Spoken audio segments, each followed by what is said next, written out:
hold hands and close your eyes. It's midnight, and you're listening to the Ghost Story Guys. Welcome to the Ghost Story Guys. I'm Brendan Storr. I'm Paul Bestel. And this is a show where we talk about spooks, specters, and all the other things watching us from the shadows beyond the campfire.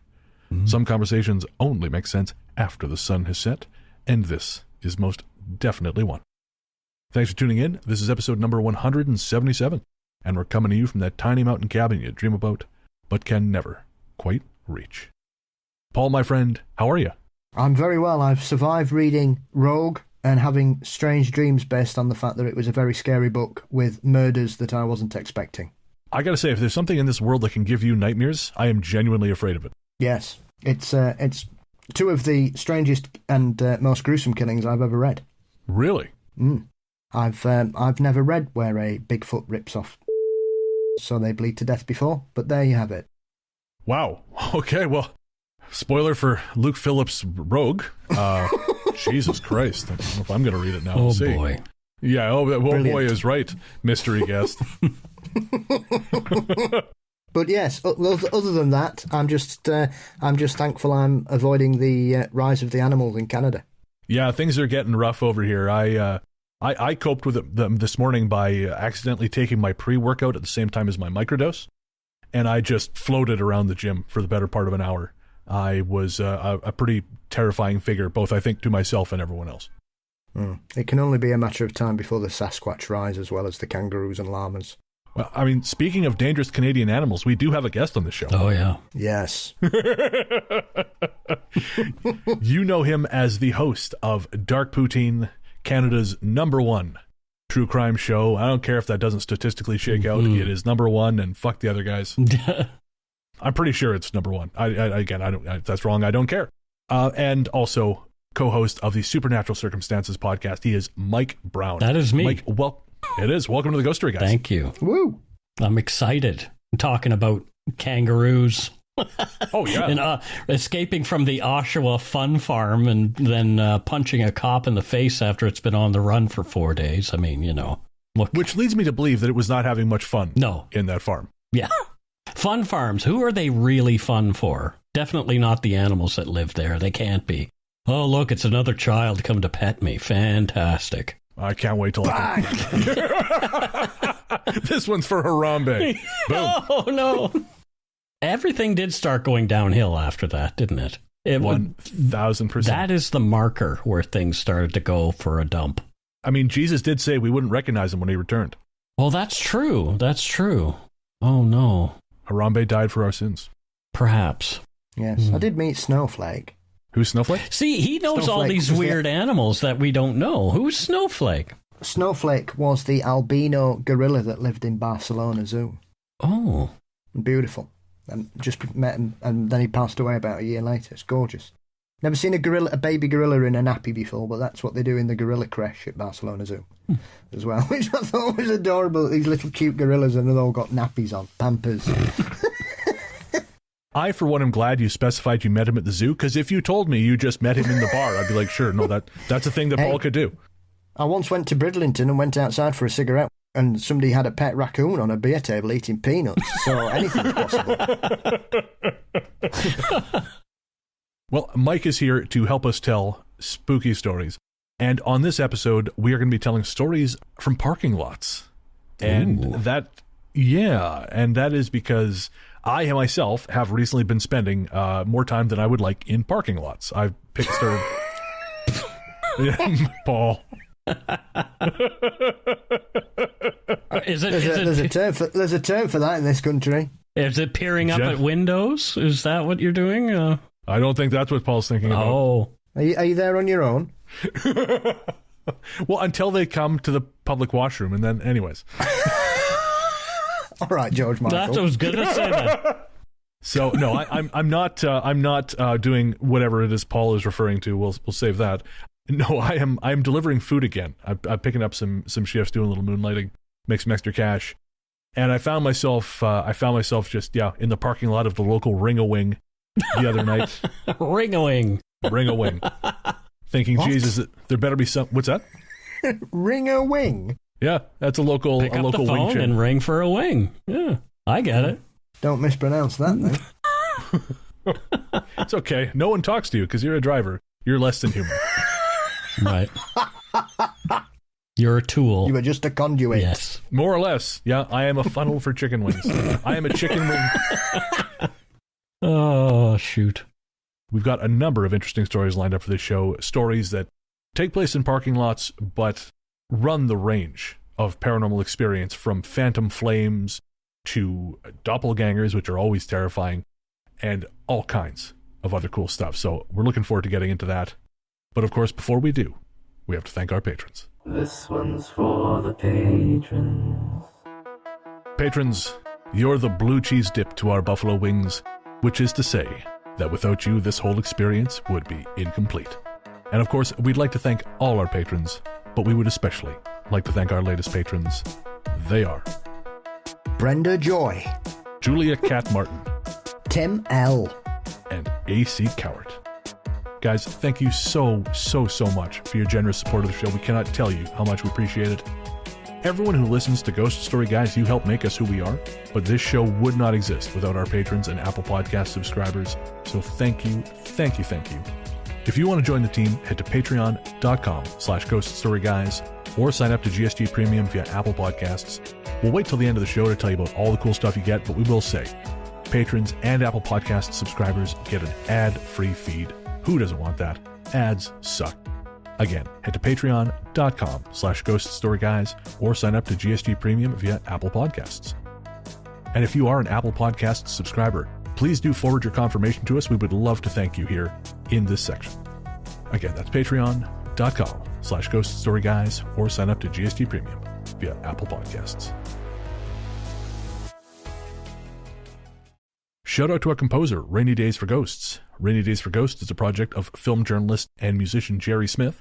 You can find Jerry's music streaming as Rainy Days for Ghosts and Street Witch on music platforms everywhere, courtesy of Night Harvest Recordings. That's a Ghost Story Guys house label. And speaking of Night Harvest Recordings, Paul, our very first soundtrack album has dropped. Yes, the music to Season 6, so the 2022 season of Ghost Story Guys, all composed by Jerry, is now available on Spotify, Apple Podcasts, or Apple Music rather, all those places. And again, all you got to do is search for Ghost Story Guys Season 6.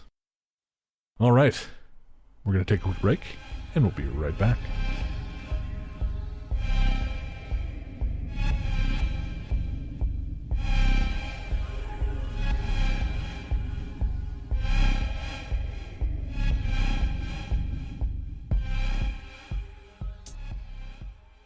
Scream. I'm a bit of a nomad, and so I will often throw everything in my camper and light out for a change of scenery. Until this particular night in a parking lot in Nevada, nothing strange had ever happened to me. At the time, it was late, and I was inside my camper trying to bed down for the evening. I was parked in a lot on the outskirts of a small city near to the mountains. The freeway was nearby, as was the airport, so even though the lot was relatively empty, I didn't exactly feel isolated. About an hour after tucking in, I heard what sounded like a terrible feminine scream. These reverberating, disembodied noises. At first, I figured that, while it was a little unnerving, it was probably some animal being amplified or altered by road noise and acoustics. It stopped soon enough, but I was intrigued and tried setting up my phone to record. Unfortunately, the microphone wasn't able to pick up anything. This makes me think I was just dreaming for what happened next, but I remember being pretty alert and able to move, wiggle my feet, and so on. Maybe 30 minutes later, I heard the sounds again, but they went on for much longer, a half hour or more. I began to wonder if they were coming from the trailer next to me. I stayed put. Then I heard the sounds, still at a distance, start coming from around my door, and now I was freaked out. I kept trying to convince myself it was some sort of wild cat, even though the strange acoustics didn't really make sense. And then it spoke. I heard it say what sounded like my name and a string of really specific insults directed at some of my deepest anxieties. Sometimes the sounds would pause, and when they did, all of my hair would stand up in a wave, like it never has before. This went on a few more times until I eventually decided to not let the sounds and insults bother me. Soon, the noises stopped for the rest of the night. I was still on edge and couldn't sleep much. Once the first light of dawn began to creep over the mountains, I gave up and moved on, catching a couple hours in a truck stop parking lot a few dozen miles away. To this day, I wonder if this was just a case of a bad dream or sleep paralysis, but what was strange is I remember shifting around a little and moving my feet. I was also listening pretty intently. Maybe it was my imagination, but I don't think so. And still not the most horrible thing that's ever happened in a truck stop parking lot, but it's up there. Right. Oh my, well, it's still pretty creepy. Holy smokes. I've heard some strange things in parking lots. I've slept in parking lots when I was traveling across the country. It was only 2 nights, essentially. I slept in like a rest stop parking lot. And you hear strange things in strange places, but I never heard anything saying my name and talking about how fat I am or any of that kind of stuff. Yeah, right? I like, thanks, disembodied voices. I can give myself enough shit. I don't need the help. Yeah, right? Actually, I will say, though, I think that that's something that would not work on me.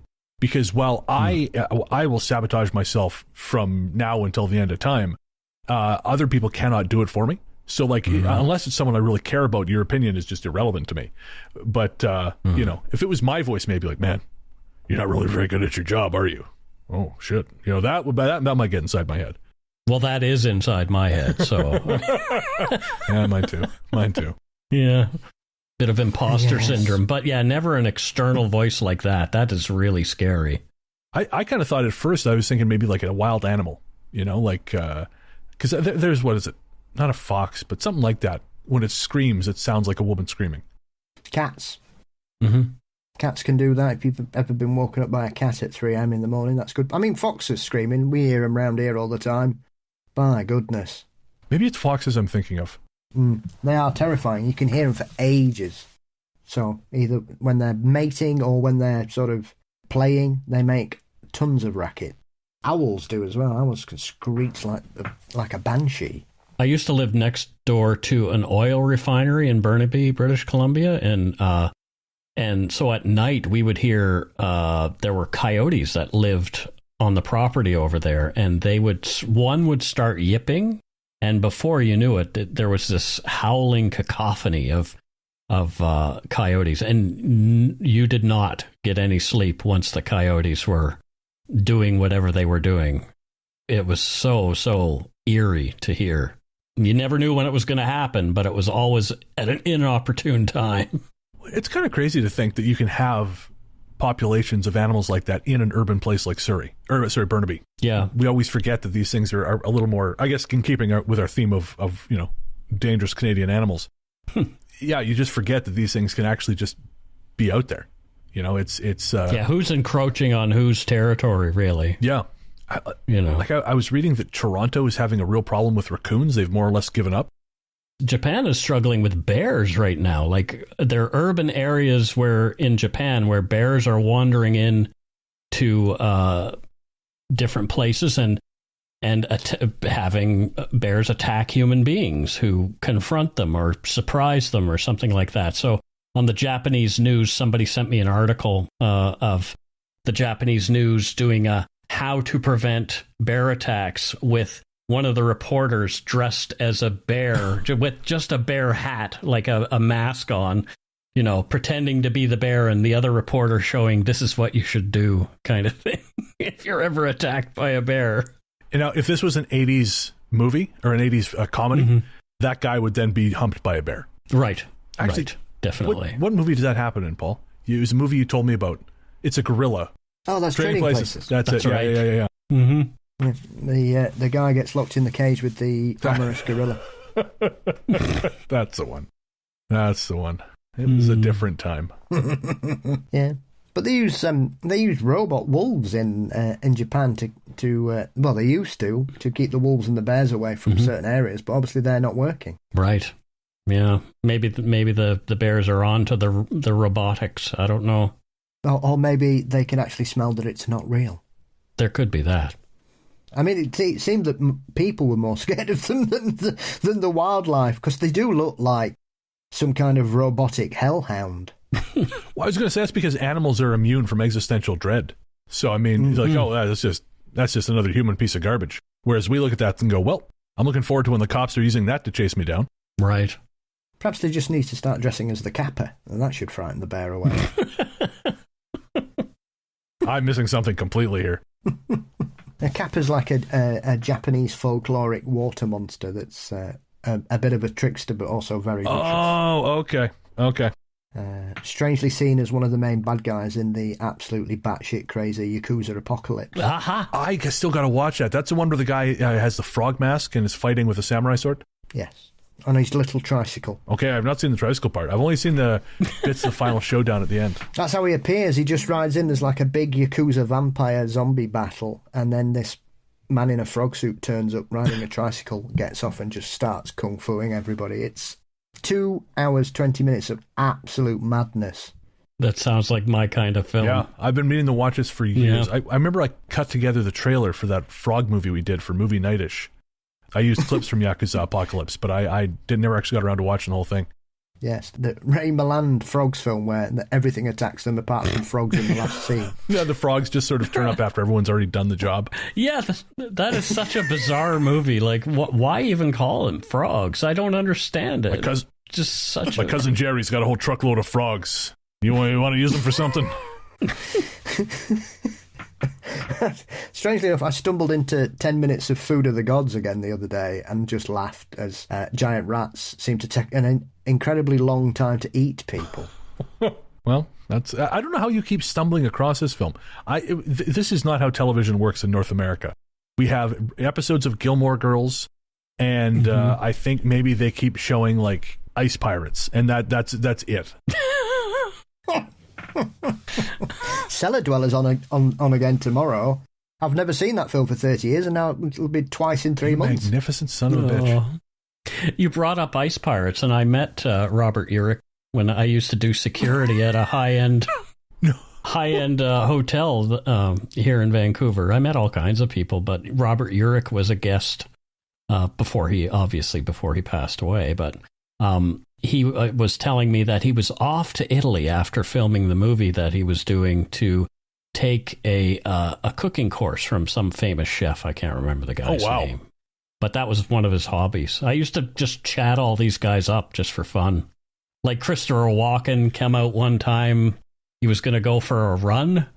And he was wearing, a black sweatshirt, but he was wearing just regular slacks that were too short for him and loafers and a hat. And I said, "Oh, Mr. Walken, where are you off to?" "I'm going for a run."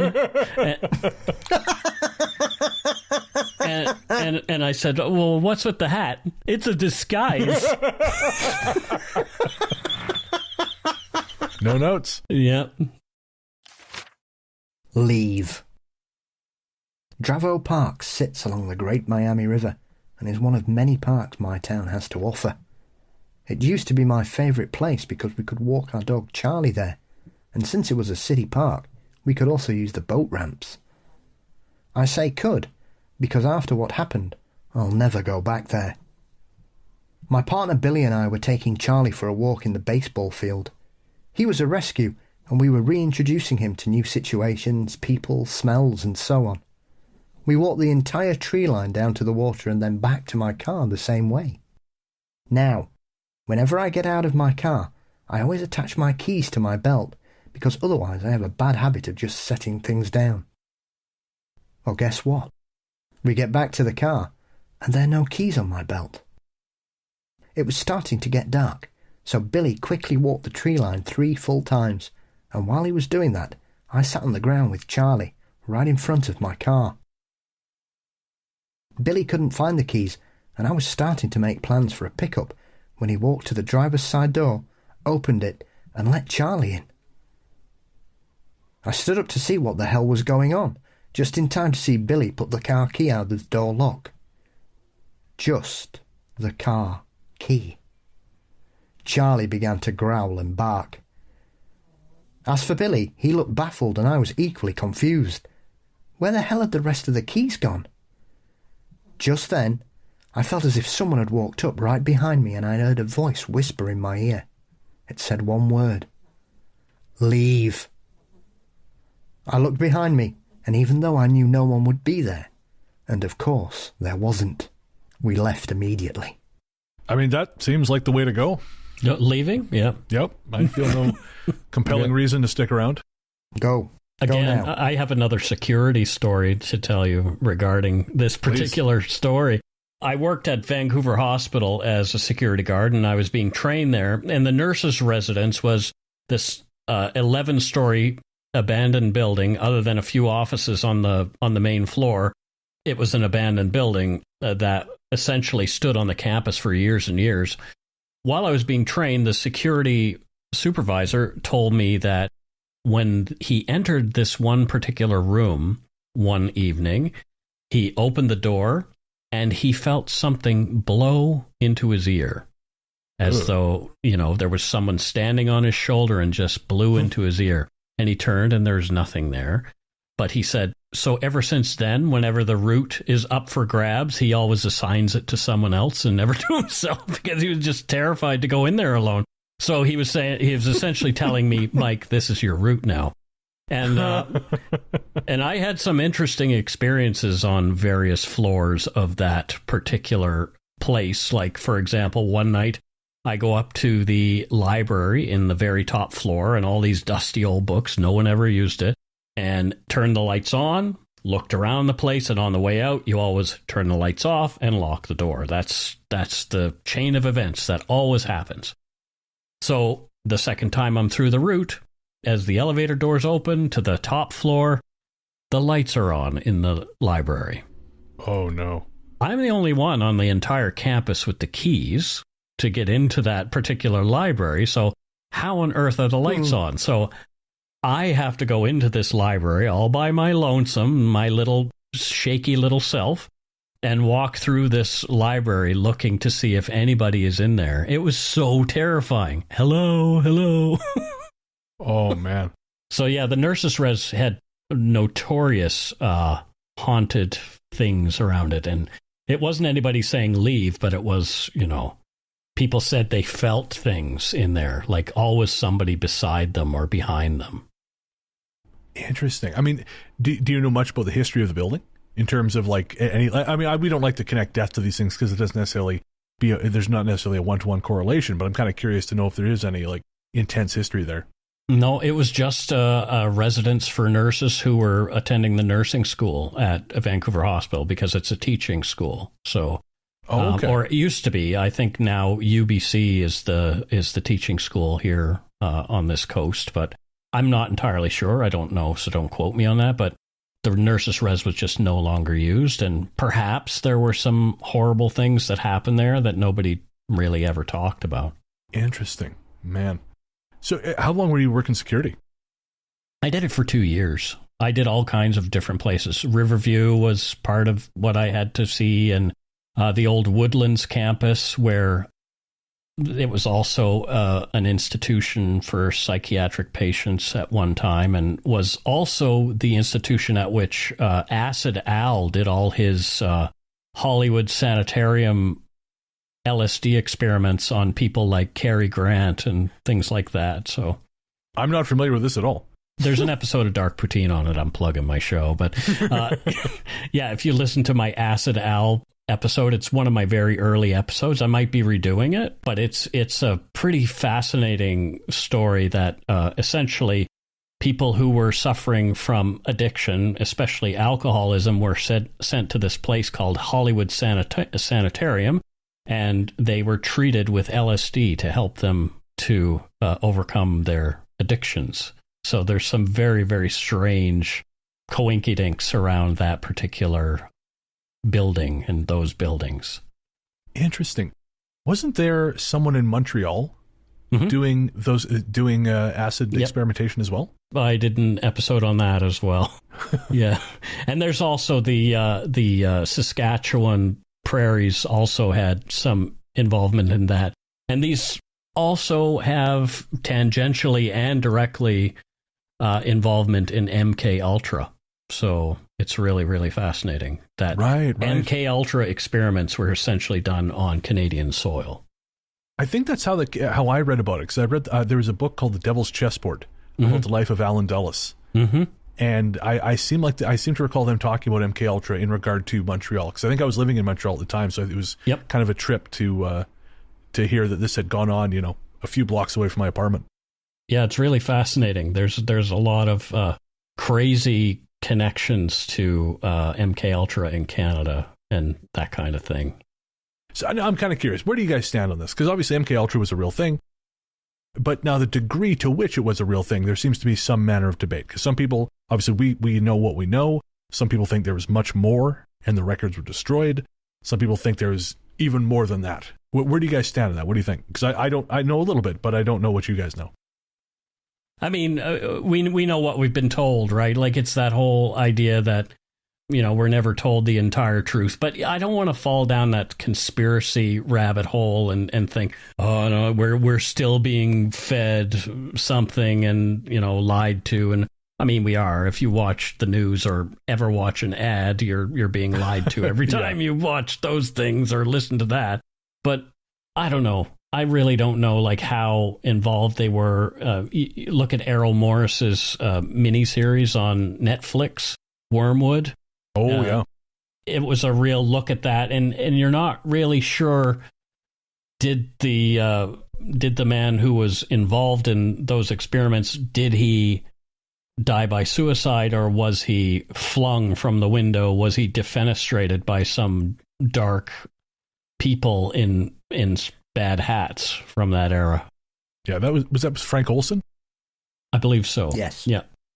Yeah, I'm with Paul on this one.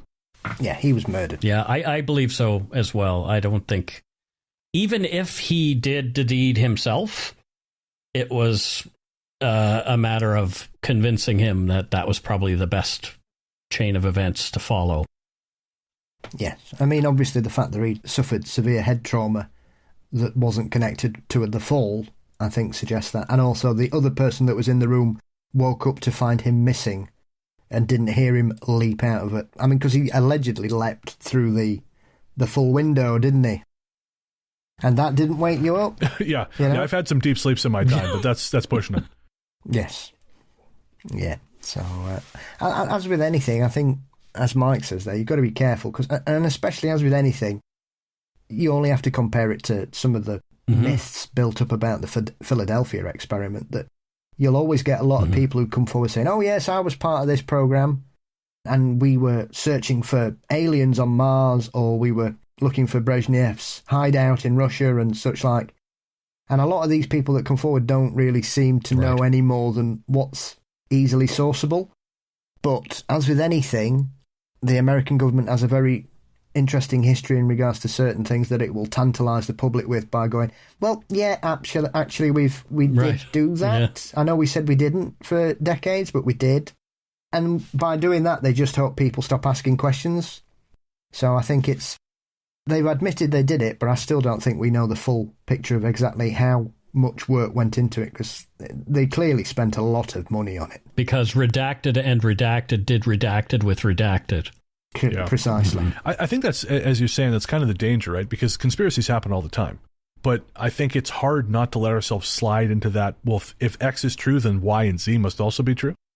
I was thinking about this with, for example, all these conspiracy theories around COVID. I want to be careful because I know algorithms will snap this shit up and I don't need a strike. But this idea that it was like made in a lab. I've had people tell me this.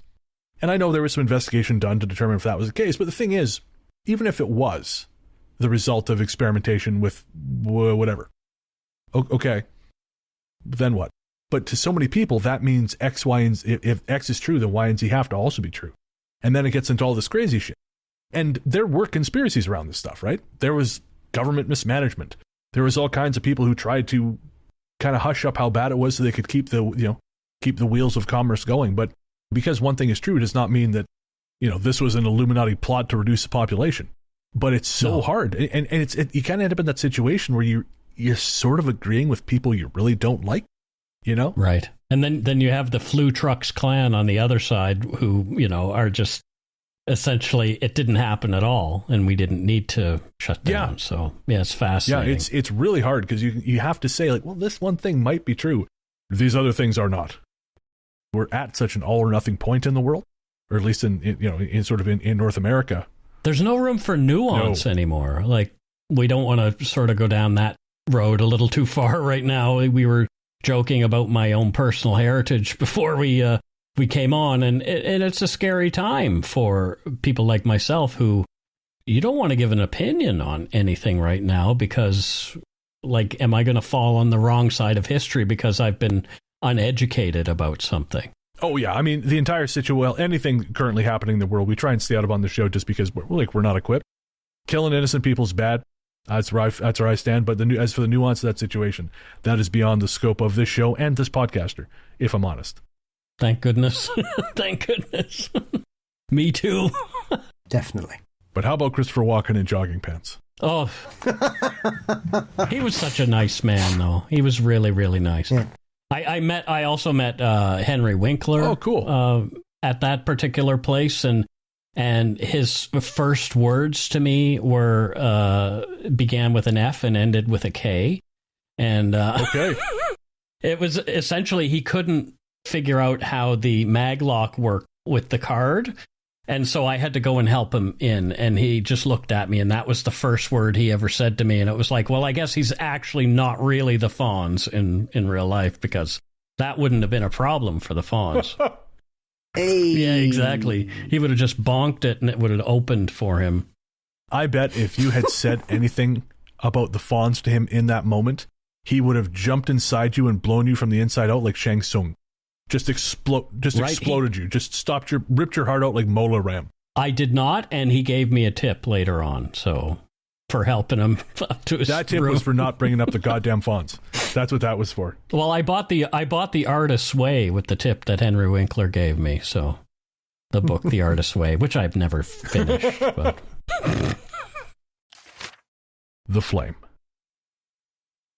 A few months ago, my boyfriend and I were working Uber Eats together around midnight. Orders started to dry up, so we pulled into the parking lot of an empty suburban Jack-in-the-Box to wait for the end of our shift. This suburb is on the edge of a forest, so we were parked probably 15 feet from the tree line, from which we could see a little walking trail leading into the woods. That's where I think it came from.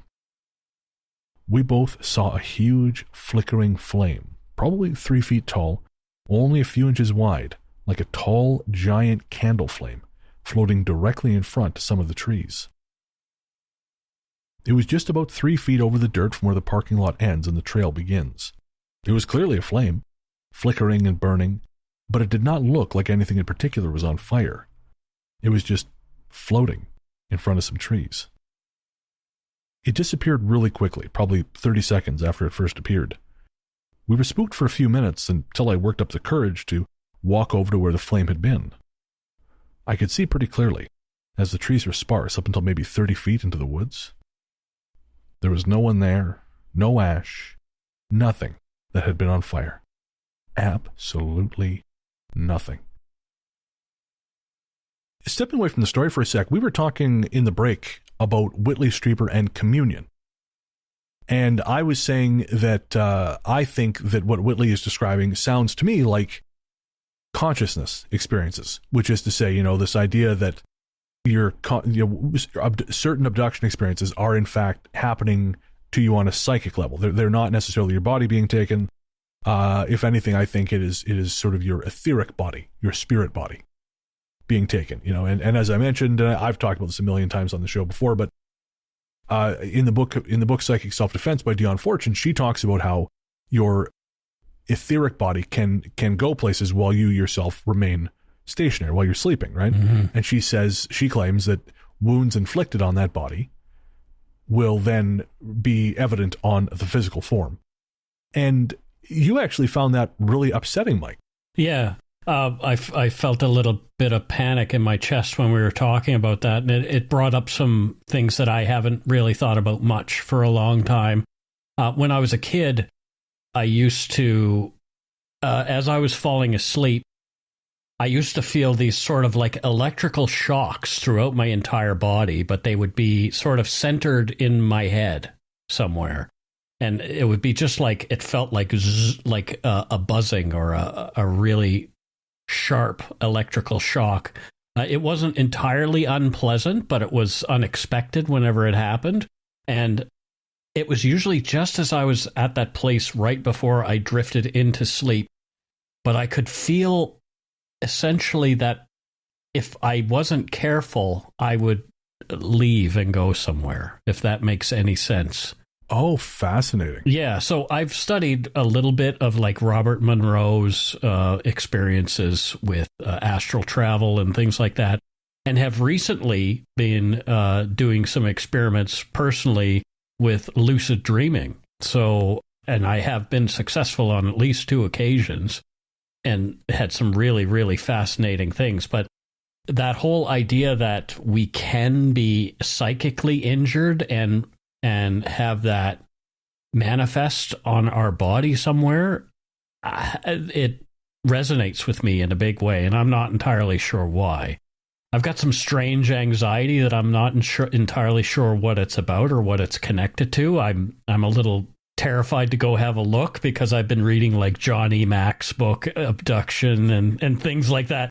Like, I'm not saying that that particular thing has happened to me, but people have suggested that I should go try some hypnotic regression and that kind of stuff. I'm not sure how much credence I give any of that stuff, but there is definitely something not right with me when it comes to these kind of things. And so when this topic comes up, I start to feel very, very uncomfortable, but it's not uncomfortable to the point where I don't want to investigate it. Like, I'm sick of feeling it so much that now it's like, you know what?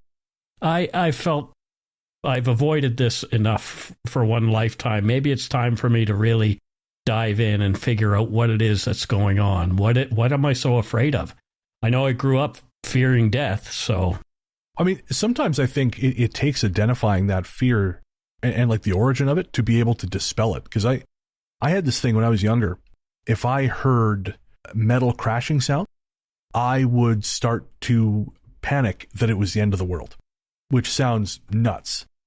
But I finally, a therapist actually made a connection for me. And that was that when I was a kid, I was in 2 separate car wrecks with my dad. Mm. And one of which was his fault and one which wasn't. But the therapist said to me, they said, well, I mean, that seems significant, does it not? Like, you know, this is, you were being protected. You were safe. You were with someone who was supposed to be looking after you. And all of a sudden, because the first one was his fault because he wasn't paying attention. And the whole world changed. And the second time it happened, I was with my sister, you know, and I that time I remember we got hit from the side and I just remember spinning around. Oh, wow. And I was covered in glass. And it was just very, very fast. But it wasn't until we kind of dove into that. I mean, I hesitate to say use the word trauma because I feel like it's kind of overused now, but it was kind of took diving into that memory to identify the trigger. And I think you kind of have to do that sometimes, which it's not easy, but I think it's important work. There's a really great book called The Body Keeps the Score that I read recently where that talks about that. And if trauma is not a word that you want to use that you think is overused, I kind of don't. Like, I think that maybe that's a good way to identify it. Maybe the weight of that word in social media and that kind of thing at this time in history is a little strange, but that is really, I think, what it is. Like, there is something that my body is holding on to that it doesn't want to let go of that always manifests itself physically in the way I think, feel, and act, which is interesting. But what I found has helped me get to the point where I can identify it and see it for what it is, which is just a feeling, even though it's an awful feeling, is meditation. I meditate 20 minutes every day, sit still, listen to my breathing, and I have found that has gotten me to a place where, oh, okay, so I can sit with that feeling in a way that I've never been able to before. Whereas, you know, I mean, like I say, I'm very sort of candid about it. I've had problems with alcohol and drugs in my life, and that was how I used to solve that problem, solve that awful feeling, was to run away from it with those things. And now it's a matter of like, oh, okay, I'm feeling this thing. What behavior, rather than indulge in an addictive behavior, let's have a look at this, let's investigate it, and maybe feel it and move through it. I don't know if I'm ever going to figure out what exactly it is, what that core thing is, and, maybe I don't need to know, but perhaps the feeling of it and feeling through it is the healthiest thing. I don't know. I mean, I think it's always the more valuable thing and the better thing to do is to feel a feeling as opposed to trying not to. I don't even know if you cannot feel something. I think if you're having that emotion, because I think sometimes we try to rationalize these things, right? And even myself, like, I'm an angry person. So sometimes I'll have anger about shit. I got no reason to be angry about this. This is stupid. Why am I upset about this? But I think you have to kind of let it come and then let it go. Right. I've never been good at that in my whole life.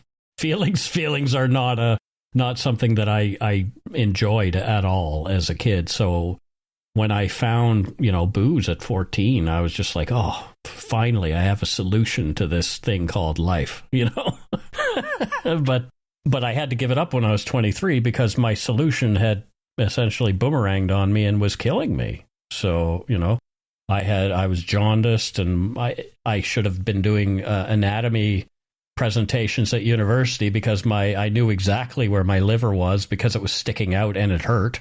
Oh my God. Oh yeah, I was in bad shape. I was in really bad shape. There was a lot more than booze going on, but it was not a good time. I was on the way out in one way or the other.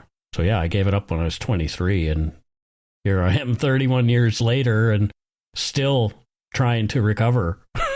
I know I've definitely had these sort of experiences where I get this feeling sometimes, and you guys might have some variation of this, but it starts out as a really positive emotion. It's almost like this spreading sense of wonder and like connection and excitement. And it can be brought on by anything, but quite often it's associated with certain times of day.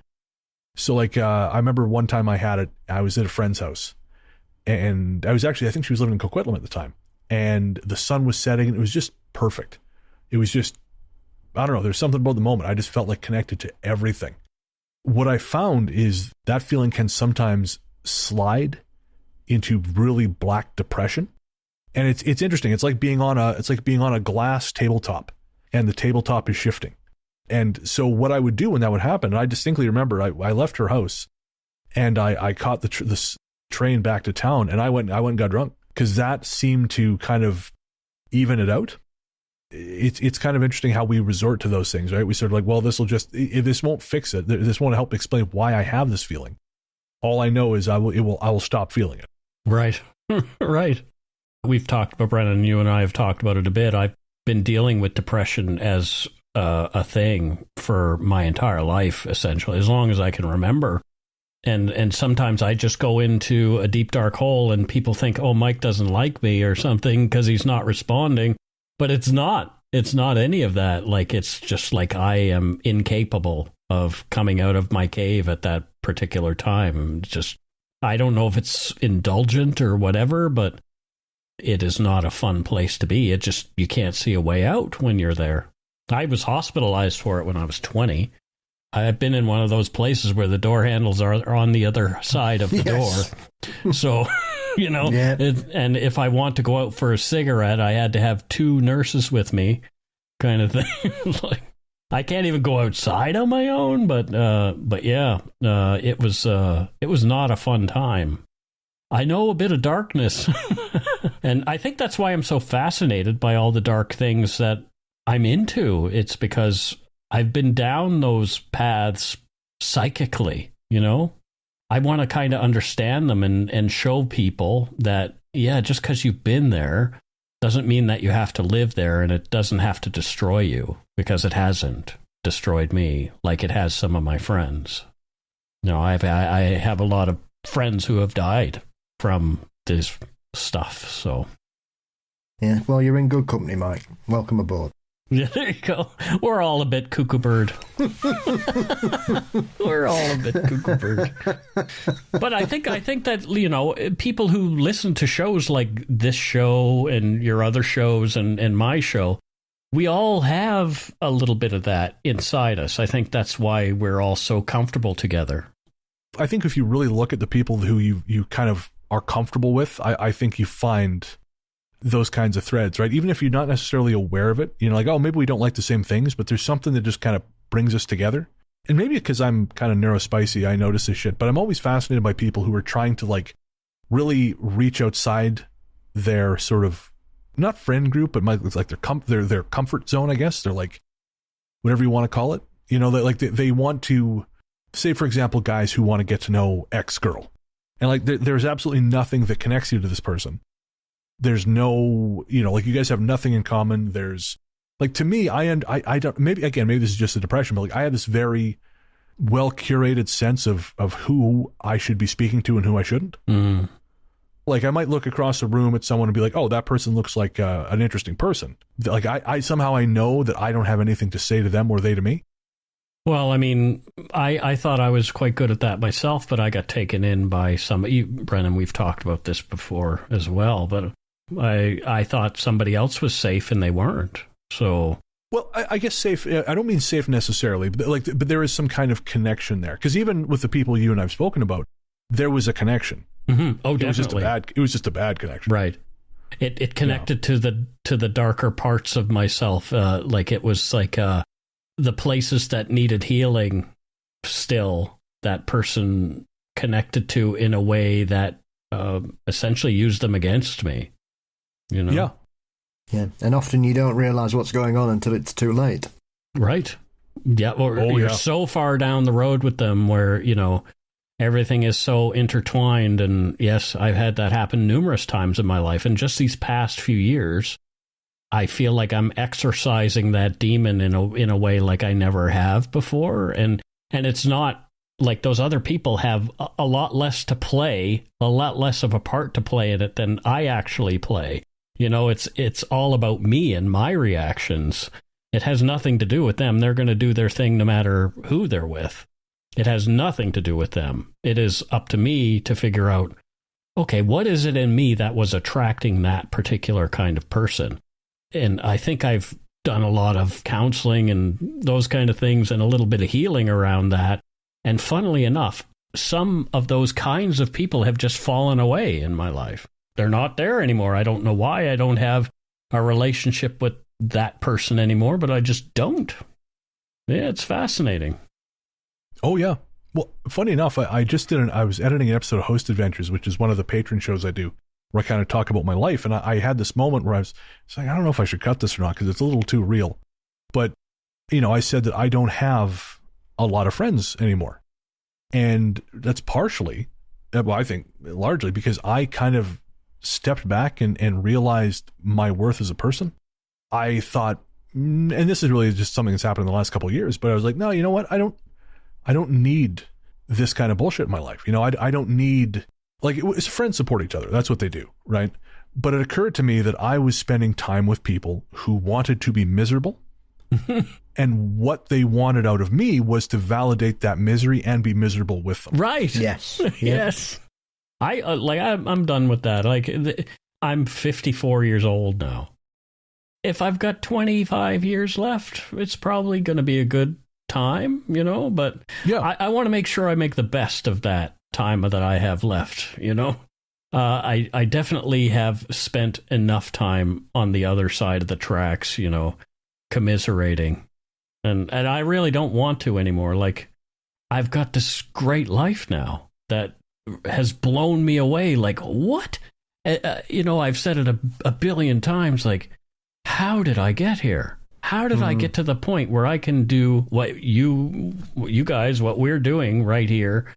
And I'm able to have a roof over my head, a pretty nice roof over my head with 2 kitties that love me. And, I do okay. And here I thought I was just destined for the toilet my entire life, And it was all because the world outside me had this conspired against me and all this kind of stuff. No, it was all between my ears, interestingly. All of it was between my ears. The Cougar. So last night, my partner was woken abruptly by the feeling of being watched.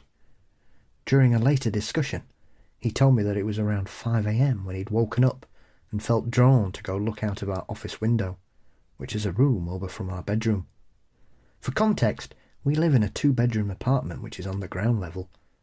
He pulled apart the blinds and looked out towards the parking lot, and he saw what he describes as a medium-sized black mass, about the size of a Labrador, and in fact I thought it might have been a black lab sitting in the parking lot. But it was the fact that it remained stationary for over 15 minutes that was worrisome, to say the least. The top part of it would move occasionally in unnatural yet organic movements that could have been perceived as a head turning this way and that, but it had an undulating aspect to the way it moved, if that makes any sense. After 15 minutes of gazing out at this black mass, he finally came back to our bedroom, at which time I woke up unnerved and asked him what the matter was. He had a worried look on his face, so I was already concerned, but then he told me, "Can you come and look at something for me? Just come look." I was thinking maybe something was wrong in our apartment, so I quickly got up and stumbled to the office with him, asking him what was wrong the whole way. He asked me to pull apart the blinds and look out towards the parking lot. Just look straight ahead, and then asked me if I'd seen that black thing next to the snowbank. Sleep-deprived and without my glasses on, I squinted and looked straight past the black mass towards the distance before finally asking, "Oh, that big black thing right between the cars." There were 2 vehicles parked right in front of our office window, and this mass was positioned smack dab between them in the distance. By all means, it was directly positioned to face our office window. I probably spent another 3 seconds looking at it before I felt uneasy enough to push the blinds back to where they once were and tell my partner we should try to go back to bed and just ignore it. But in all honesty, it wasn't because I thought it was nothing. It was mostly because I'd had goosebumps everywhere after just a few seconds of looking at this mass, and the small voice in the back of my head that said, "Do not get your glasses. You don't want to see this thing in HD." That was enough to make me want to get the hell away from the window. About half an hour after the incident, I thought I saw a cat run past my legs and into our bedroom. The thing that tipped me off about the fact that it wasn't our cat was that it was the same tan yellow colour as a cougar, and also that my fiancé was holding our cat for comfort out in the living room while he tried to de-escalate his nerves. I didn't think that the 2 incidents were related in any way until the nightmares began. As for the nightmares, for 3 nights after the incident I had relentless night terrors. They got so bad that I tried to avoid going to sleep, and started feeling scared to look outside after nightfall. I also started waking up in a cold sweat at 5 a.m. On the 3rd night of having nightmares, I dreamt of a half-cougar, half-man creature crawling out from under my side of the bed and snarling at me. It had the jowls, teeth and tongue of a cat, but the rest of the body was a very muscular man. When it screamed at me, it sounded like what I can only describe as a mix between a cougar cry and the sounds Mama made in that movie. The sound was jarring enough that I woke up out of a dead sleep and refused to go back down. Not till the sun started to come up did I feel safe in closing my eyes again. That one really interested me. But one of the biggest things is that this is not the first time we've heard stories of half-human, half-animal nightmare creatures, both in dreams and in waking life. And I don't know, something about that fascinates me. And I think, I've talked about this before. This goes back to an old nightmare of mine when I was a kid, where I saw what was kind of like a half lion, half man. And I thought it was a dream. I still kind of assume it had to have been a dream. But then we had a listener who was awake, and they saw what they recall being half tiger, half man, sort of menacing them. And in my experience, this lion man thing also menaced me. So I don't think it ever actually wanted to hurt me, but I think in the dream, it liked scaring me. It enjoyed my fear. And so whenever this comes up, I can't help but kind of go back to that and kind of want to explore it a little bit. Have you ever heard anything like this, Mike? I've heard something like that, and I have had an experience, which is interesting. Yeah, last year, Morgan and I were invited to a property outside of Edmonton, Alberta, and so I traveled there. It was wintertime. It was around this time of year, so there was a lot of snow and that kind of stuff. And these people claimed that on their property they had what they considered, both of them were of Indigenous heritage, by the way, and they had claimed that they had seen a dog man who they named Snoopy for some reason. I'm not entirely sure why they decided to name Snoopy, the dog man Snoopy, but they did. And I don't recall us seeing anything. Like, we walked through the woods, there was a group of us, and I had my GoPro 360 Max recording everything. It was just like really interesting and fun to hear their stories and that kind of thing. But that evening, as night fell, we were there probably until around midnight that night, and walking the property outside at night you felt like something was not right. And it was just a feeling at first, and we heard like a yowl, like this person mentioned. It sounded sort of human, but not. That's when I noticed at the end of the driveway, right on the edge of the property line, which the woman who owns the property said that she had essentially done some rituals that would protect us, from anything outside the property. But I could see this black mass moving back and forth as though it was pacing, trying to figure out a way past whatever like this invisible barrier or whatever it was. And I'm not sure if it was my eyes playing tricks on me or what, but I saw something out there that was this amorphous black shadowy shape that was just moving behind the tree line, just right inside the tree line, so I could barely see it. And like I say, I don't know if it was floaters in my eyes or something like that, but it felt like something perhaps was malevolent out there and it did not have our best interests in mind. And when we turned back toward the house, part of me didn't want to let that thing out of my sight and to let it fade away as I walked backwards, kind of things. Once I couldn't see it anymore, the feeling of fear went away. But yeah, so I've had my own experience like this. This is why, as Paul was reading this story, my eyes got really big, because holy smokes, that sounds exactly what it was. And it was about the size of a black Labrador retriever kind of thing. So I don't know. And so you said they were seeing a dog man. What was sort of the nature of what they were experiencing? Was it just, I see a dog man and that's it? Or were they interacting with this thing? They said that they had interacted with him, that the husband of the family, he didn't believe in it for a long time. It was the wife and a daughter had seen this thing multiple times around the property, until one night he decided he needed to go out for a drive, and he was going to pick something up, and he had a pickup truck. And when he went out to the pickup truck, this thing was standing with its hind legs in the bed of the truck and its front legs on the cab of the truck and staring at him. And so he said he turned on his heel and he went back into the house, and he said to his wife, this thing that you and our daughter have claimed to seen is out there standing in the back of my truck staring at me, and I don't want to go anywhere.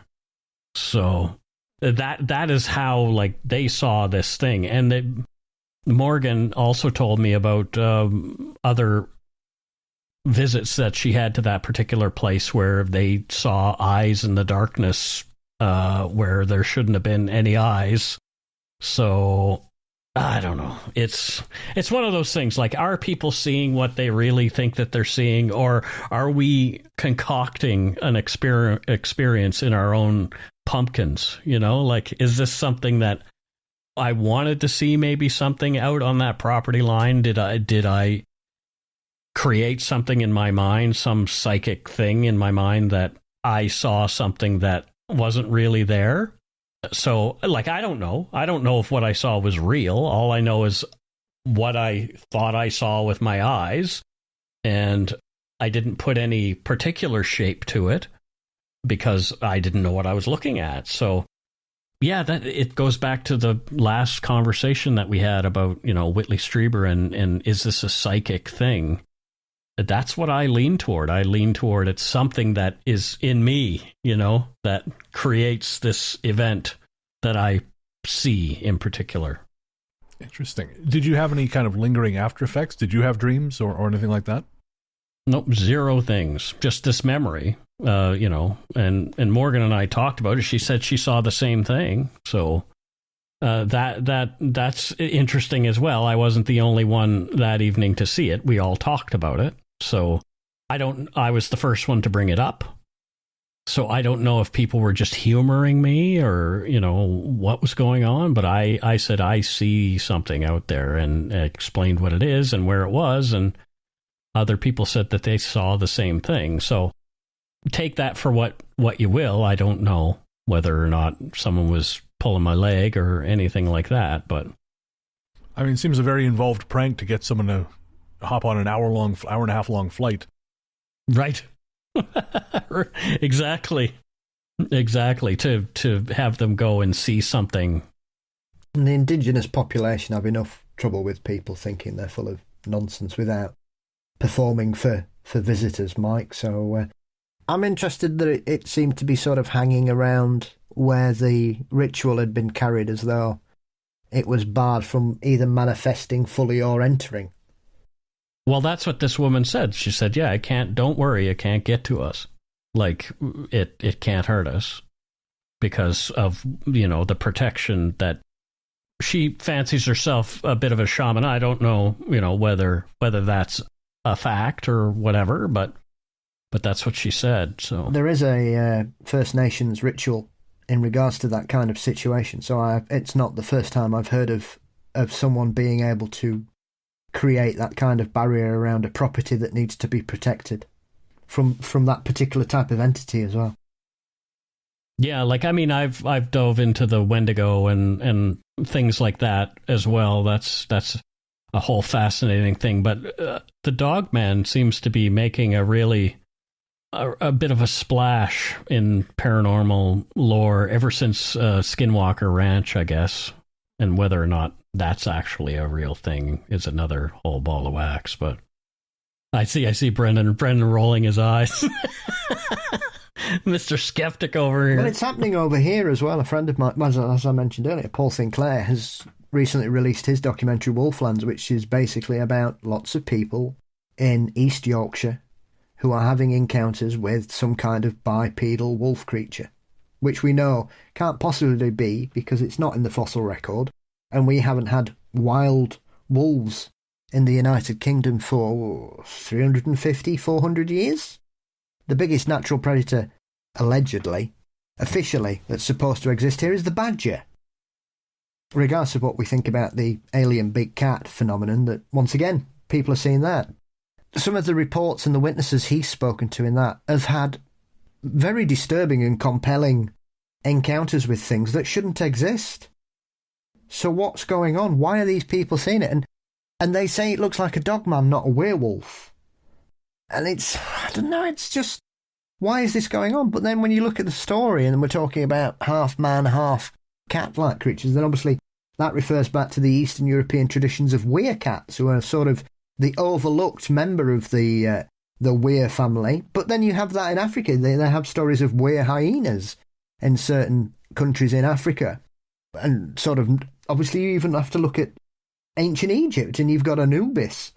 We go back to stories of the dog-headed men in ancient Greece. So there's always been this kind of mixture of creatures that you would think, well, what, as we've grown as a culture, and we've become more aware of the world around us, and we've got better weapons and better fencing, and we're able to secure properties more, surely the dogman or the werewolf or whatever, it should be something cast away back into the past, whereas they're not the most dangerous predator out there. Especially for you guys in Canada, the bear would be, obviously after Sasquatch, So, and I know you recently survived a meeting with a Sasquatch, Mike. So it's very interesting for me that it's still so pervasive, and yet, why is it happening in First Nation culture? Why is it happening in American tribal law? Why does peoples in Africa have it? Why does it in East Europe? These are cultures that they didn't have a symbiotic relationship. These people haven't influenced each other, and yet they all have these stories and these traditions about such creatures. Why? It's fascinating, and this is what we're exploring all the time on Supernatural Circumstances. This is exactly what we talk about. There's so many different things that people claim to see, and it's funny how congruent they are. You know, like people who have no connection to one another will have seen things that are similar. And what is that? That Jungian idea that, you know, there is a collective consciousness that we all share, that, you know, we all have this sort of shared insanity as well, maybe shared hallucinations that we lean toward. Or is there something else that we're unable to see? Are there other interdimensional things that we're not aware of fully yet that are starting to make themselves evident in a way? And there's always this concept as well that in the vast majority of these encounters with the dog-faced creatures, whatever they are, that there always seems to be a feeling of threat without it actually becoming a physical reality, which I've always found interesting, as though there's a maliciousness and a sort of malignant personality that they like to frighten people without actually doing anything. Just their very presence is enough to scare people. And for them, from some of the reports, you talk about people thinking that it's smiling at them when it realises how frightened they are. Mm-hmm.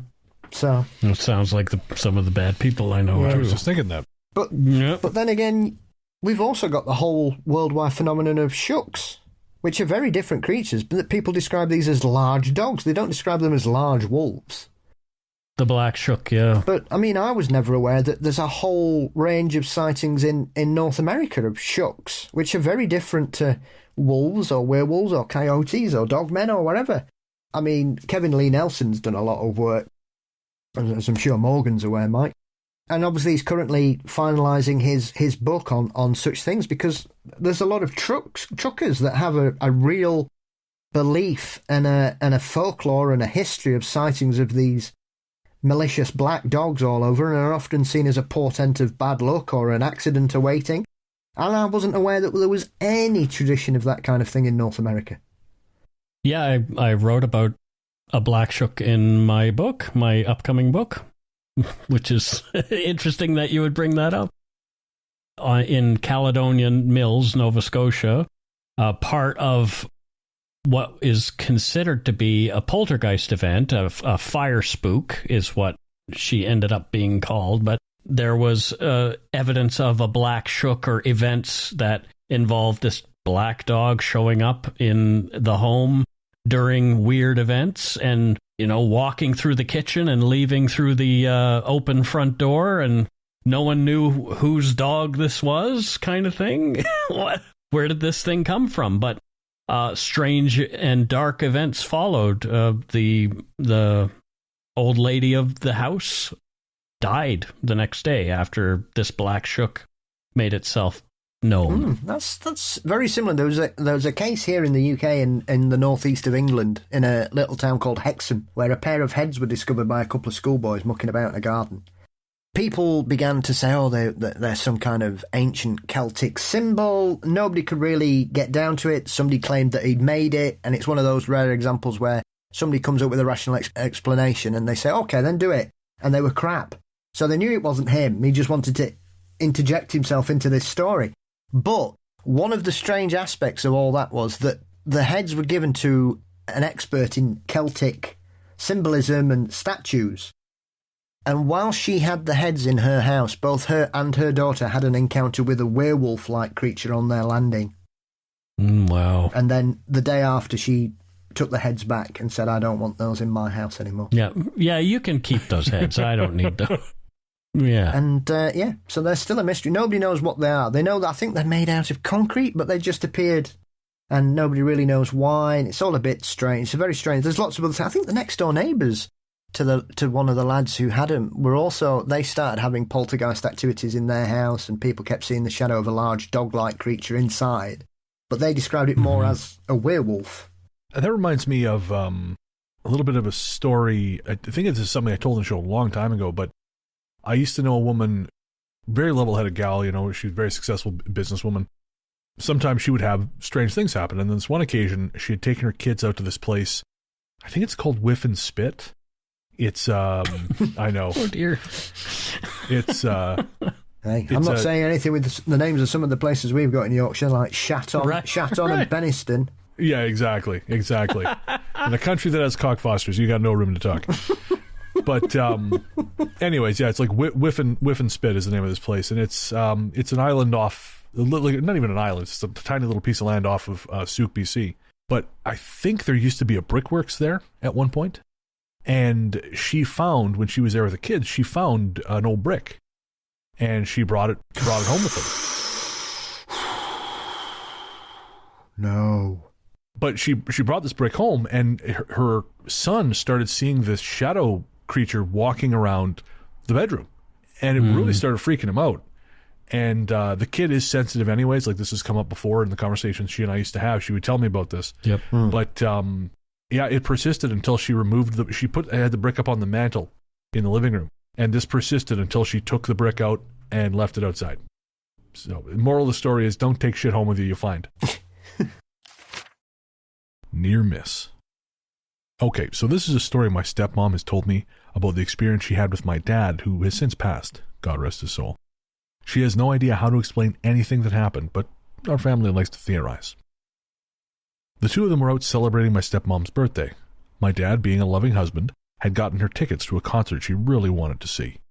This was a big deal because the closest major metropolitan center was about 2 hours away from where they were living at the time. The plan was for them to drive into town, see the show, and then drive back home the same night. My dad was a road trip expert. It was his kind of thing. I've personally witnessed him drive 16 hours in the same position along a winding coastal highway on nothing but Pepsi, Lay's potato chips, and 7-Eleven coffee. Plus, the route is a super simple 2 hours of highway. 1 hour driving east, take a left, and 1 hour of driving north. This will be important later. Moving on, they really enjoyed the concert and were ready to head home. It was about 11 p.m. and very dark.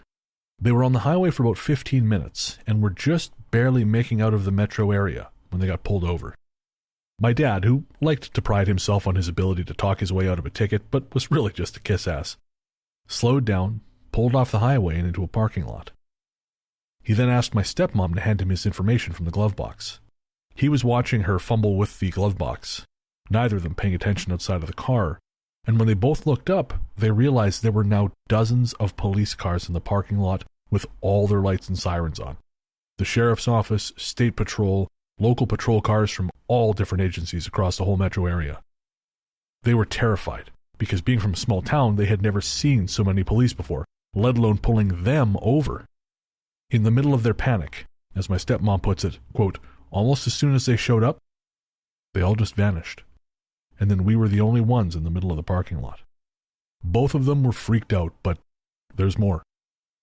They continued their journey home talking about what the hell just happened. They finished the first hour stretch of highway, and as they got closer to the exit where they head back west, my stepmom noticed that there was nobody on the highway. My dad began taking the exit when instantly, both of them and their car were suddenly in a field near the highway a couple miles before the exit ramp they had just taken. Both of them vividly remember taking the exit and were extremely confused and just wanted to get home. My stepmother tried to call the police, but there was no reception. They returned to the freeway, took the exit, and returned to the same place in the same field a couple miles from the exit. They took the exit one more time, but this time there was no glitch, and they turned onto the last stretch of highway. This is when things get really freaky. At this intersection of highway, there is a gas station, so my dad pulled off to gas up. As they pulled into the parking lot, they noticed that all 4 or 5 of the cars are white, but there's nobody pumping gas into any of them. My stepmom got out of the car to go pay for gas when my dad grabbed her arm and told her she should stay in the car. He told her, as she tells it, I have a feeling that you're calling out for me from really far away, but I can't reach you. and both of them agreed to go to a different gas station. They made the rest of the trip home without anything else strange happening, and there were people on the highway again. Once they got home, they slept it off, and life was normal. A day or two later, when my stepmom was reading the newspaper, she found an article stating that the gas station my dad stopped her from going into was robbed that same night. A guy killed the attendant and took a girl hostage who was in the store. He took her into the field behind the gas station to a tree where he killed her, and then himself. My stepmom thinks my dad and her were supposed to be the ones in the gas station, but at the last second, fate changed its mind. My dad didn't like to talk about it at all. And I think that is one of the most interesting stories we've had on this show in a while, because there is so much going on there. Oh, I couldn't help but think about Betty and Barney Hill. If you know anything about that, that's one of those abduction stories where there's missing time and glitches in the matrix, if you will. And they didn't really uncover that they had this missing time in what they believed had happened until there was a hypnotic regression sometime after their encounters. And what they thought they saw was some sort of craft. The fact that these people saw, weird police cars, it's like, was it police cars that they were seeing, or is that just what your mind puts onto those lights that you're seeing flashing at you everywhere? This one really got me. I was really fascinated by this story. Paul, what are your thoughts? Yeah, I think we know what's happened there, don't we? They weren't police cars. No. That was the inside of the ship, and they were the controls and medical procedures that were flashing around them. Interesting. Yeah, it's like, and their psyche protected them by telling them that it was police cars. Screen memories. That kind of thing. Really? Yeah. Definitely. That's when you look at a lot of abduction cases, there are always weird things in them, some of them, where they know something weird's happened, but often it's something that is based in reality, but it just doesn't make sense.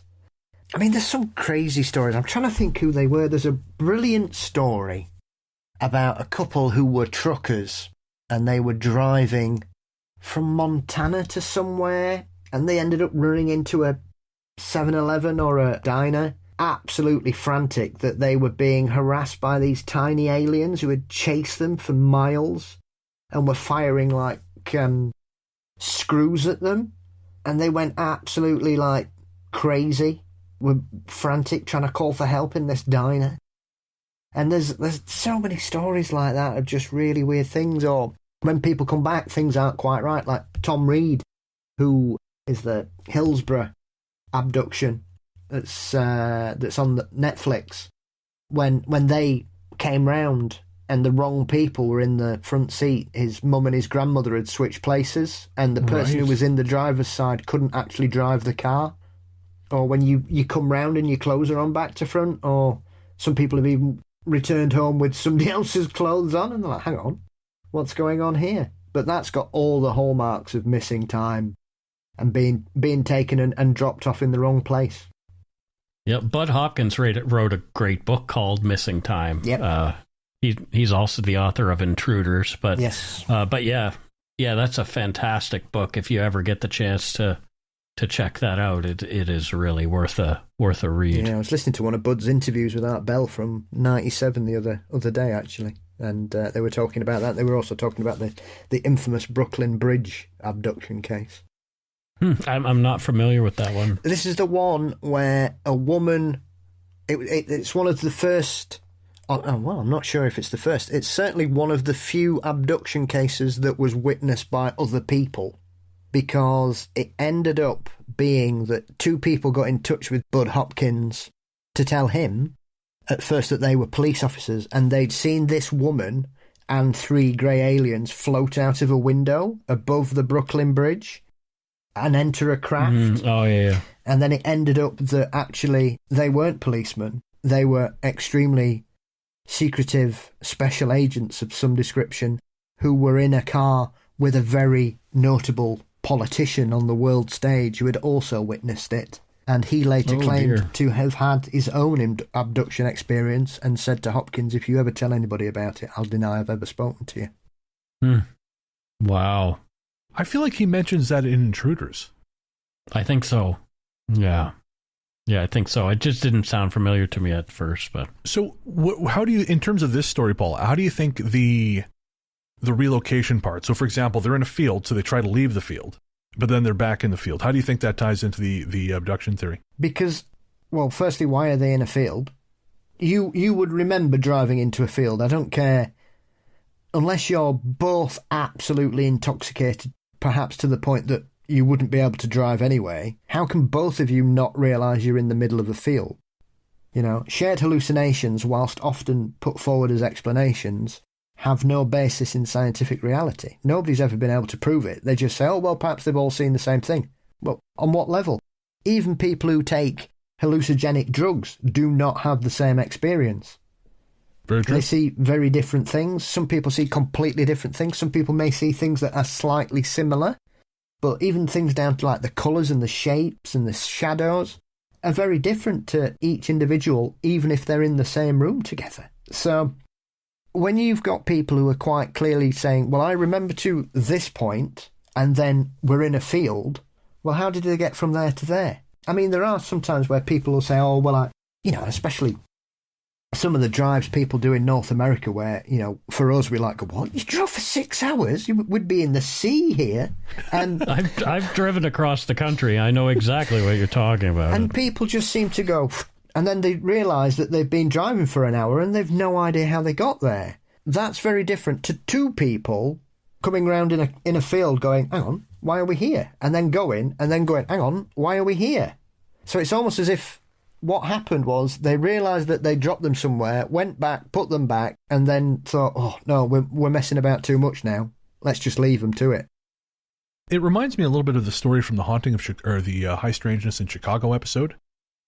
Remember the couple who were coming back from Indiana and just skip. And it was kind of similar too, because in that story, they sort of entered this kind of liminal space because there was no one around them. They were alone on the highway. And I feel like you and I have talked about this before. I cannot for the life of me remember what episode it was on. It was on one of the earlier ones. But there was that story of the guy who was driving to, I think they worked for NASA, and they were driving to the office, and they got there way too fast. Yeah. And there was no one on the road. We ended up talking about that pilot in the Bermuda Triangle who ended up going through that tunnel and got 150 miles away, and when he checked his gas tank and everything, he'd hardly used any fuel, but he'd flown something like an hour flight in 30 minutes, but he'd gone through this kind of vortex that had popped him out above Miami or something. Yeah. Oh, wow. And I remember, you and I were just on the Dairyland Frights podcast, and John asked us, is there any paranormal phenomenon that bothers you, that like still has the power to bother you? Because obviously we've been doing this for a while. You get pretty hardened to it. And for me, missing time is the one that still bothers me. And I think that's why this story connected with me the way it did, because there is something, I think, uniquely disempowering about it. Because right, like you've lost your agency 100%. Exactly. Yeah, that's exactly it. You have no control over where you're at, and that is just a frightening thing.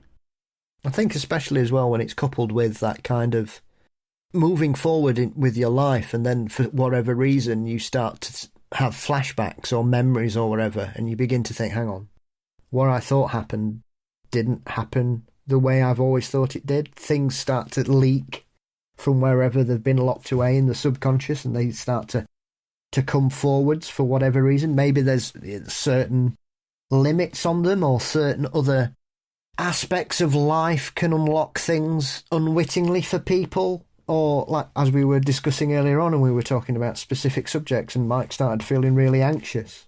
I mean, it's like I've mentioned that experience I had as a kid that I always, until I spoke to Paul Sinclair, I'd always considered it to be a paranormal one, about the whisperers. And I remember being stood on my bed for no reason, and all I could hear was these voices going for about 2 minutes, and then the next thing, I was sliding into my bed like a human banana, I didn't touch the sides, and my bed was against the wall, so I couldn't get into the bed that way because I'd smashed my head into the wall, and I just went straight into the covers and fell fast asleep. What was that? Right.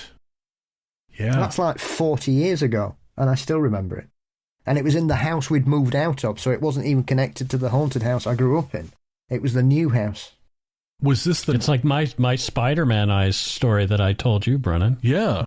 Exactly the same kind of thing, where, you know, I came to at a friend's place. He lived 2 doors down. I was spending the night there. I was 8 or 9 years old, and came to see this thing standing beside the bed.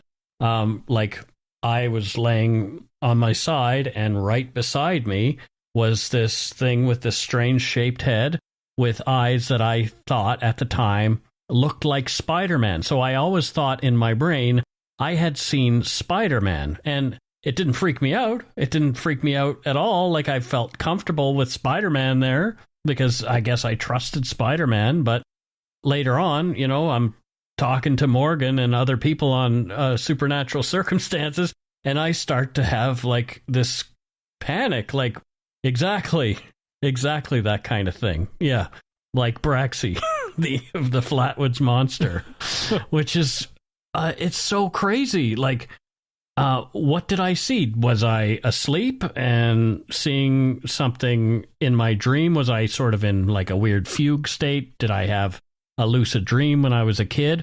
Or did I actually see something that was really there? And what's that about? You know, I remember seeing it, and then I remember nothing else until the next morning. So there's an interesting point in what you've just said there, Mike, that because you thought it looked like Spider-Man, you felt safe. So perhaps they knew that. Because there's loads of... That's how it presented itself, kind of thing. Because there's tons of stories. Preston Dennett's done lots of work in regards to these kind of experiences. Like, when kids will wake up and they'll see like a teddy bear, but it's acting a bit strange, like it's walking about. Or a toy monkey, I think, in one story. And the toys are walking about, and they feel okay about that because it's their toy that they know is walking. But they're then thinking, well, why is my toy alive? What's going on there? Oh, well, it's my toy, it's fine. I love that toy. And then they go back to sleep. And it's only afterwards they begin to think about it and think, hang on a minute, why was my bear walking about my room? Yeah, John Yost, a guest we had on Supernatural Circumstances, talked about that particular thing. It's really, really fascinating that, is it your own mind giving you something to protect you from, like, these people seeing police cars? Because perhaps they're comfortable with police cars. They don't have anything to worry about. Maybe they're getting pulled over. Oh, well, kind of thing. But is that what their psyche tells them to protect them from what's really going on? Or is it that thing that is coming from somewhere else that is dealing with them that projects that somehow? Yeah. Well, often we know that people, when they have traumatic experiences, will remember it in a way that protects them often. So they don't keep reliving it and go into shock all the time. The brain protects the person from an experience that traumatizes them until they reach a point where they can either finally go, that's not what happened, or their brain suddenly can't keep pretending it's got this false version of reality and therefore it falls down. It happens in all kinds of cases when we talk about things that we would consider normal trauma, as disturbing as some of these things are, from serious accidents to sexual assaults and serious injuries. I mean, people have accidents where you think they should be dead and they somehow survive, and they're very relaxed because their body's just kicked into this kind of preservation mode that creates this kind of aura of calm, even though the situation's, you know, everything's gone to hell in a handcart. I had an experience when I was 11 years old, almost 12, where a pedophile tried to abduct me, and it was a really rough experience for me growing up. But I had to protect myself psychologically. I was wearing a red windbreaker at the time that all my buddies had this. We were sort of like this little gang of little kids, and we all had red windbreakers. Yeah. But I could not look at that red windbreaker after that, and I stuffed it in the closet up as high as I could put it so I would never have to see it again. Maybe my mom found it there years later and thought, what is Michael's red windbreaker doing up here? But anything that would remind me of that situation for years to come. I couldn't psychologically go there because it was so horrifying to me. So yeah, I guess we do find ways to protect ourselves from what's happened to us, and that's why I kind of think, I don't know if it is anything that's actually malevolent. I think we project the malevolence on the thing. It's like the story that Danny Aiello tells to Tim Robbins in Jacob's Ladder, where he talks about Eckhart, the philosopher, who is hell, is this what we are, these actually demons trying to tear me away from this life, or are they angels freeing me, kind of thing? You know, what is it that I am projecting onto this particular thing? Is it actually something to be afraid of, or is it something to embrace? I think we've got so much bad programming from religion too. You know, everything that is not dogma is demonic. And I think it's really hard. Like, I think that has generationally put a fear in us of anything that we can't quantify, because it is anything that exists outside the framework of the church. You know, the church, the structure of religion sees as a threat to the church itself.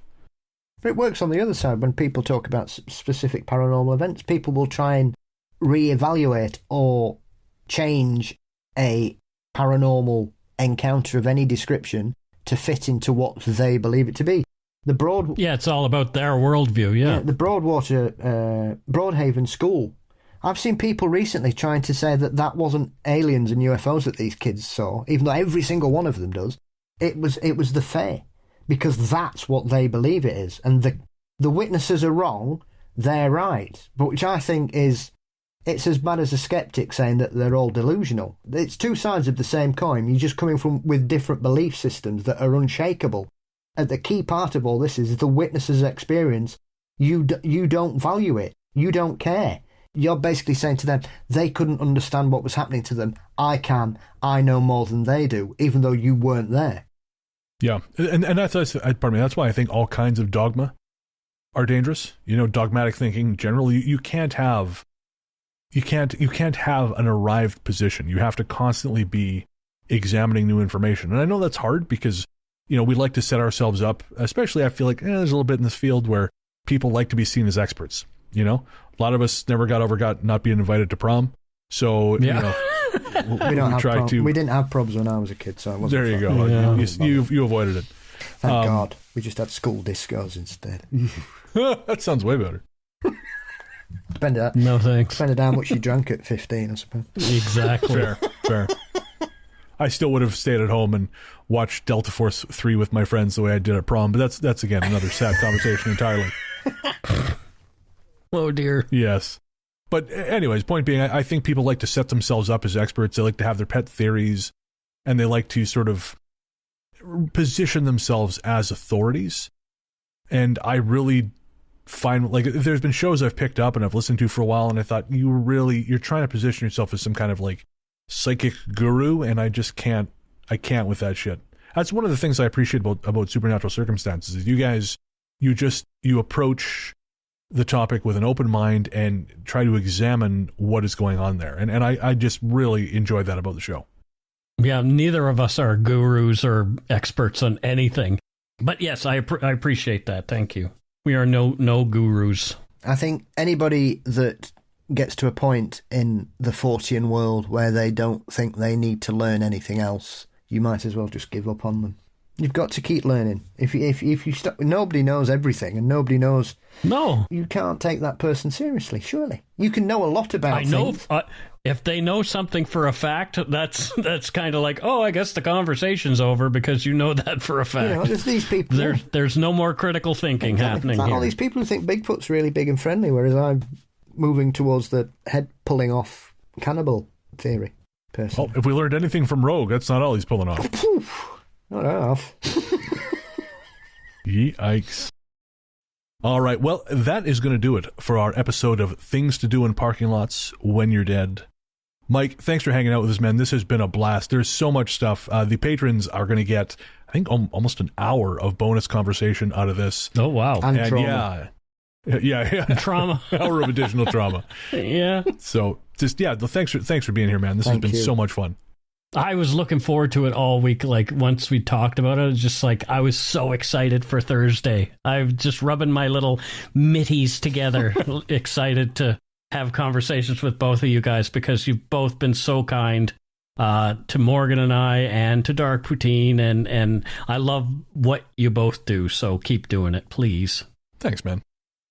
And on the off chance that there is one person who has recently arrived back to civilization after living in the Arctic for a number of years, listening to this show, and they don't know who Dark Poutine or what Dark Poutine is, where can everyone find you online? They can find me at darkpoutine.com or wherever you podcast, and the same thing with Supernatural Circumstances. We are at supernaturalcircumstances.com and wherever you find podcasts. You can find us on social media. I think Supernatural Circumstances even has TikTok now, so that's one for the kids. I don't understand the TikTok, but whatever. It keeps going. That's it. Things continue to insist on existing despite my not knowing about them, so... Right. What's TikTok? Exactly. All right, well, we're going to take a quick break, and we'll be right back.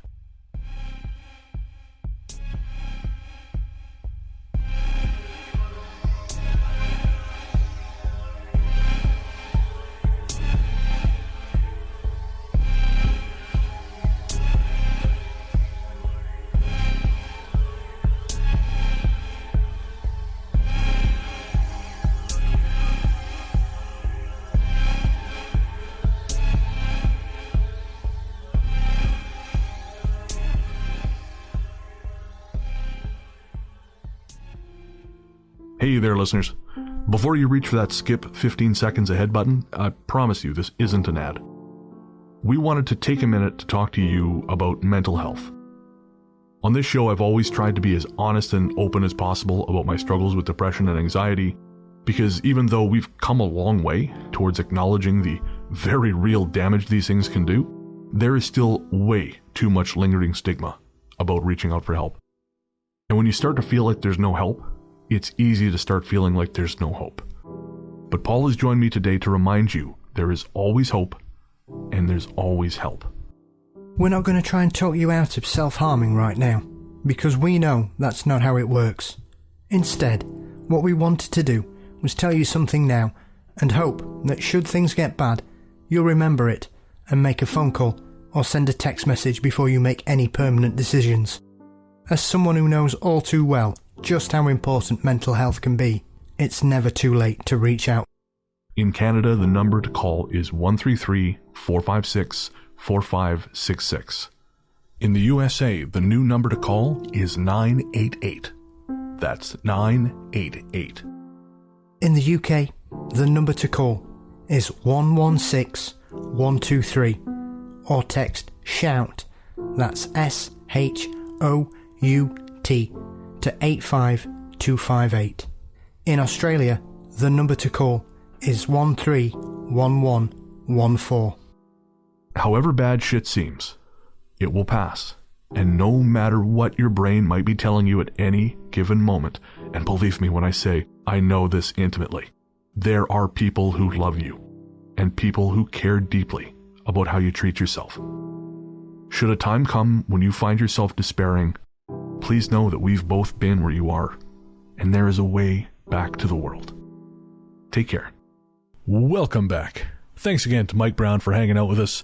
If you're not already listening to Dark Poutine, which I kind of have to imagine you already are, but if you're not, you can find Dark Poutine everywhere you get your podcasts, as well as Supernatural Circumstances, which Mike co-hosts with the wonderful and talented Morgan Knudsen. All right, the ghost story guys are Luke Greensmith, who helps us find our stories. Luke is also the host of the Luke Lore podcast, available everywhere you get your podcasts. Tanya Downing, who manages our Facebook community and helps with editing. Adam Lynch, who handles our video editing. Adam's also host of the podcast Weekly Creep with Dulce. Joseph Camo, who helps manage our YouTube account. Joseph is host of The Cardinal Rule, a show about Arizona Cardinals football. You can find that on YouTube. He also co-hosts Weird Together with me. Our captain, leading us into our paranormal port, is Brennan Storr.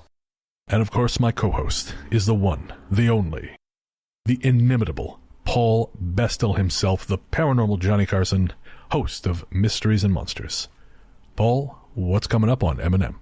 So I will be uncovering a case known as Europe's Roswell with Mark Ollie as we dive into an extremely odd UFO incident that happened in Wales. Once again, strange things are happening in the skies of Wales, which saw debris recovered from an alleged crash back in the early 80s, and has all kinds of interesting things, as well as Mark sharing his own personal experience that took 20 years to be validated when he read about it from other witnesses' perspectives in a book by Jenny Randalls.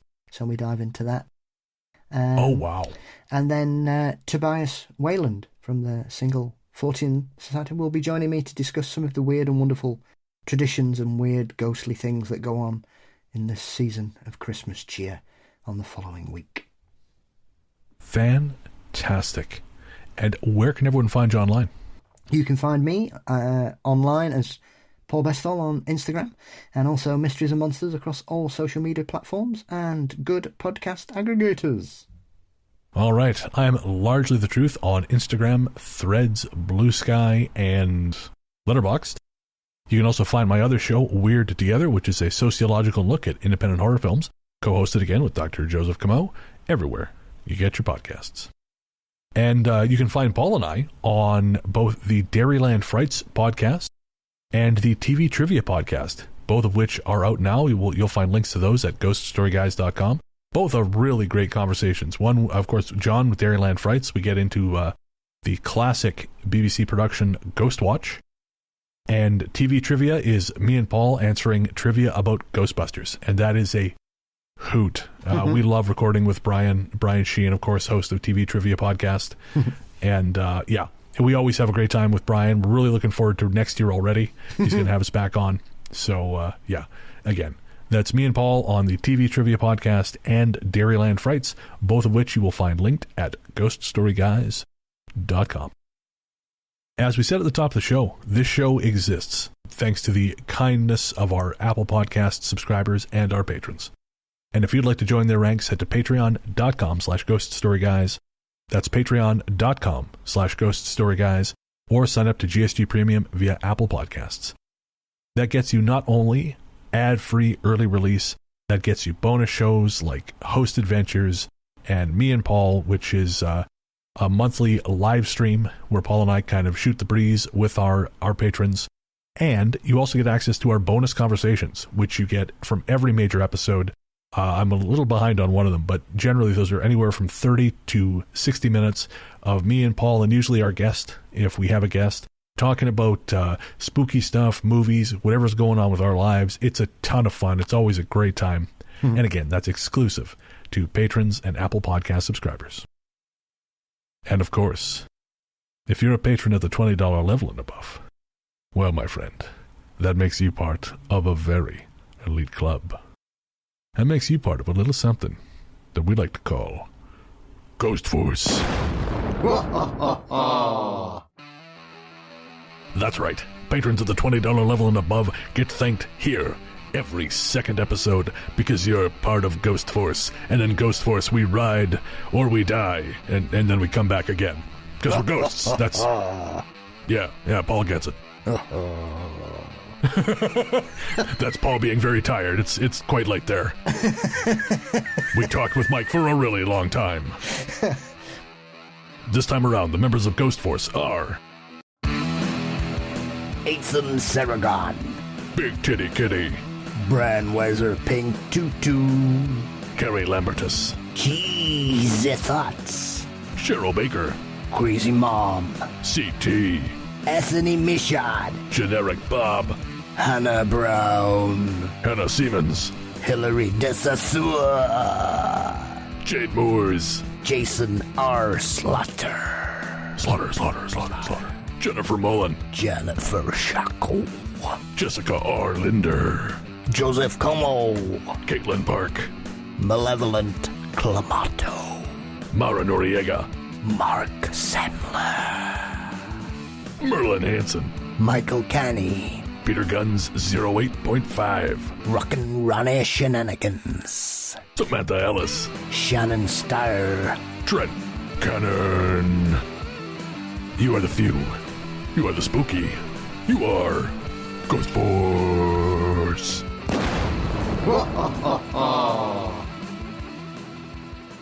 For real, guys, thank you so much. We cannot tell you how much we appreciate our members of Ghost Force. We appreciate all our patrons, but the folks in Ghost Force, you guys are crazy, and we love you for it. So thank you.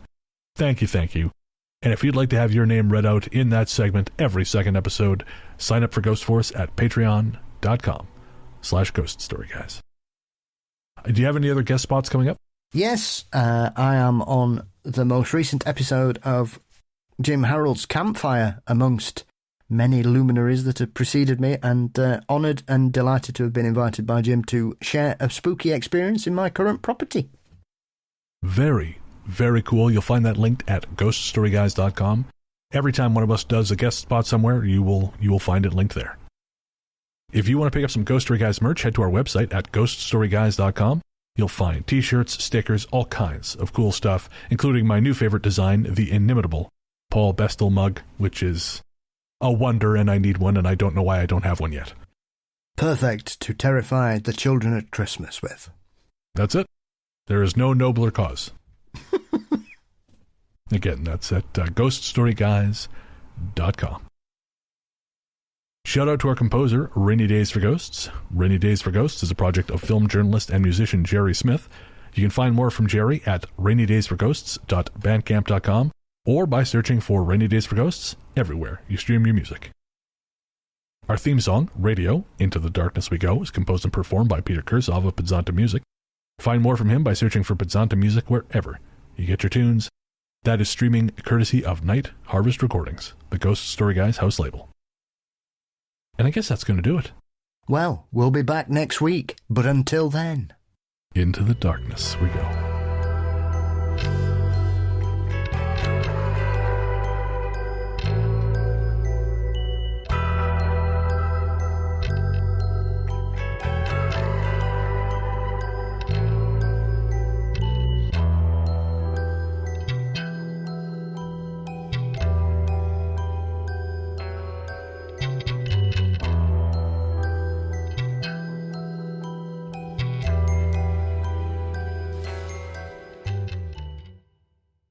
Rogers the kangaroo, who was famously filmed crushing a tin bucket with his bare paws. Sweet zombie Jesus. Yeah. Oh, this is chain smoking. Right. I get it. I get it now. Yeah. Oh, I'm hooked on crack. I get it. Yeah. 2, 3, 4, 5, 6, 7, 8, 9, 10. Now you have my permission to die. I need a drink too. All right. I'm going to go grab Yeah, go for it. I'll read the story. Those fuckers. I want a drink now. Anyways. I got to meet Dario Argento and realized very quickly he didn't understand a word I was saying, and that he is really, truly an Italian person who barely speaks any English. Did you say, why are you so fucked up? No. My biggest brush with fame, if you can see who that... oops, that's my grandmother. If you can see who that gentleman was, just a sec. Is that Zach Baggins? No, it is George Lucas. Oh. I was in line with George Lucas at the Starbucks in Shaw Tower in downtown Vancouver. And other people were like, oh my God, George Lucas. And so the person working at the Starbucks said, are you? And he says, yes, I am. Please don't hate me for what I've done over the last 20 years. Yeah, exactly. It's not me kicking you in the penis, it's my midichlorians. Right. Wasting Karen Allen. Yeah, that's the biggest crime of that movie. Where are my pants? Boo! It'll be the crying guys. Yeah, that's exactly it. Exactly. Yeah, the crying game sometimes. Actually, I got something to show you guys. Hang on. Okay. I'm going to draw this to a close now so we can... Sorry, Tanya. All right. Jesus Christ. You're welcome. Not the first time I've heard somebody say that in my presence. Well, I'm going to have to live with that now. First a graveyard story, now this.